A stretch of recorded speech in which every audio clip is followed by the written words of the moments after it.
Now from the University of Okoboji, it's Okoboji Broadcast with Jeff Thee. Welcome to Okoboji Broadcast, everybody. I'm Jeff Thee. We're here at Memorial Park in Spirit Lake.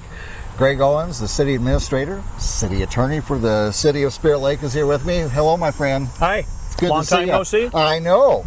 But, you know, we're here in Memorial Park and got a project that's been going on. We can get to that in a second, Greg, but it all kind of started years ago. Spirit Lake City Council looked at Memorial Park and made it a priority to update it. The existing shelter and the playground equipment, I think, older than me, and that's saying something. And so looked at it, what can we do different? Brought things closer here to Lake Street, the newer play equipment, of course, the new shelter, and then partnering with Spirit Lake Noon Kiwanis on the splash pad. It has made Memorial Park much more traveled, but it wasn't much more visible if you were traveling into town on Highway 9 and 71. I suppose that's true. And by the way, you could and should take credit for a large part of that being part of that city council and part of, we had a mayor, a council, Kiwanis. A lot of people came together for that project. So kind of outside looking in, it was pretty incredible. Oh, and the splash pad project with Noon Kiwanis. Really, when I think of the number of people, and I don't know if we had any counts years ago when we were looking at this, but we knew it was not frequently used as it could be. Right. And the new playground equipment and the splash pad. Here we are, past Labor Day, and the parking lot has been very busy. On a sunny day in the summer, from 10 a.m. to 8 p.m. when that thing is running, which is pretty much every day in the summer, that parking lot's full. It's amazing. Yeah. And I'd like to remind people there is parking on the north side. Yes, there is. In case you're looking. But part of that, we're going to be addressing that as well. Yes. But let's talk about the project, because I love, Greg, the opportunity to look back here, and I am seeing the beauty of East Lake Okoboji unobstructed. Yes. I would say the impetus for the project started with a little meeting in the park a couple of years ago with Rick Nielsen and Terry Yarnes. Yeah. Part of the reason they wanted to get together with Bruce Keenan and I was to talk about things that had been done with beautification, which of course we're aware of. Right. But after 25 years, things don't all look as well as they could look after 25 years. Sure. Whether there were opportunities for more, and in particular, one of the things we were talking about was Memorial Park. Right. And honestly, it was more discussion about a little bit of this and a little bit of that. And it mushroomed into an eventual discussion with the city council and mayor about why don't we just open up the entire lakeshore bank, and allow people at this park to see it. If you're down at the North Shelter House, I ran into some women here a few weeks ago who were asking me, I'll get to it with the DNR person, and I said, so why'd you pick this bench? And she said, well, this is the only spot in this shelter house where you can see a sliver of the lake. Yes. So she was excited to find out what we were down here looking over. Right. And I was happy to fill her in. And just so you know, as I was setting up here, I talked to two different people that said the same thing. We love being able to look and see the lake easily from here. Yeah. But over years, with a lot of volunteer trees and other underbrush that grew up, and and sometimes you're afraid to take some of that. You got erosion and so forth. But if you do things in a smart way, you can get everything you want. Well, it turned out that the smart way to do it was to just clear it out. We did cut some brush about 5 years ago or so, and all that resulted in was it coming up bigger and better. Yeah. And you've got a steep bank. You really can't have people in and out of there just cutting brush. It's not safe. Right. This, however, is it's happening. Yeah. So, any questions about that or what we're doing? I'm here. Well, perfect. Yeah, and it is. It's beautiful to look at, and I see the erosion control that has been put down there. So you open up dirt, you don't want it all going down into East Lake Okoboji, but all that's been taken care of as well. It has, for the most part, until they started dragging some of the stuff that was cut down out last week. Yeah. If you look, most of the undergrowth is still the undergrowth that was there when we started. Right. It's being sprayed and killed with Roundup, which, Yep. by the way, is perfectly legal. Right. And that bank will eventually, this fall, be seeded in native prairie grass. It'll Yeah. take a year, 2, 3 to establish. Yep.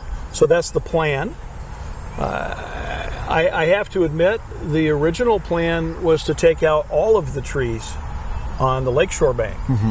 And in a conversation I had with Mike Hawkins with the DNR up at the hatchery, before we put things out for quote, et cetera, Right. just to find out what we needed to do, erosion control, permitting, you name it. Yep. He suggested that we keep the native oaks.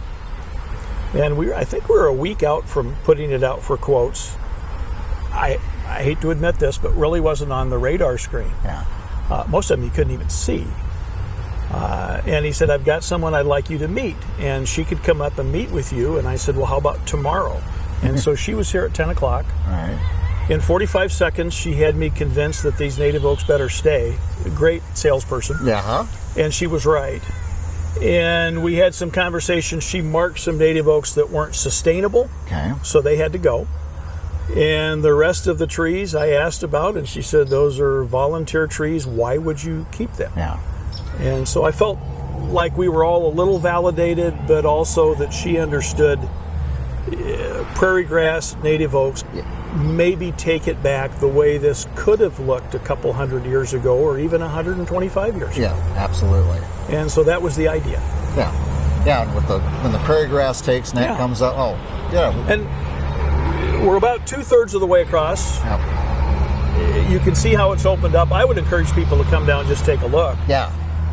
'Cause And you can take a look. I mean, yes, you can. Yeah. And driving into town, it really does open up the park. Yeah. So I think that also sets us up for maybe doing some other things here and some other possibilities in the park. Just as what I like to say, it's a matter of finishing what we started. Right. Yeah. Any other with parking and so forth plans for that, Greg? There is.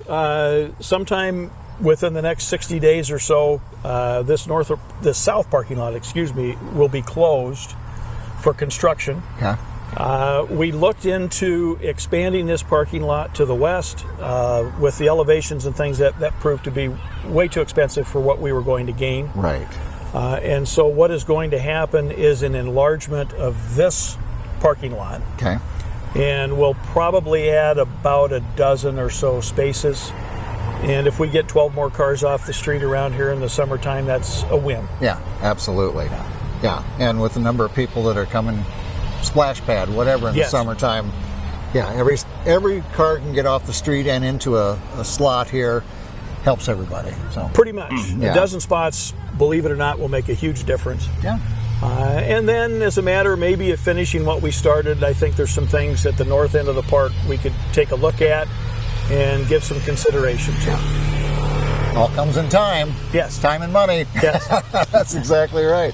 All right. Well, big thanks to the City of Spirit Lake for just continuing. This is such a beautiful park, and it's had so much potential for a long, long time. Some of it realized, now more of it being realized, and Yes. a great asset for not only the citizens of Spirit Lake, but visitors who come see us too. Well, and I'm not originally from here. And so it's been interesting to me to have people come up to me the last few weeks. And our council members and mayor, by the way, give them the credit. They're the ones that, said yes. Yeah, right. Yeah. They've had people approach them who've lived here their whole lives. Yeah. And can't remember ever being able to see the lake. And now that they can, wonder why they didn't do it 50 years ago. Yeah, right.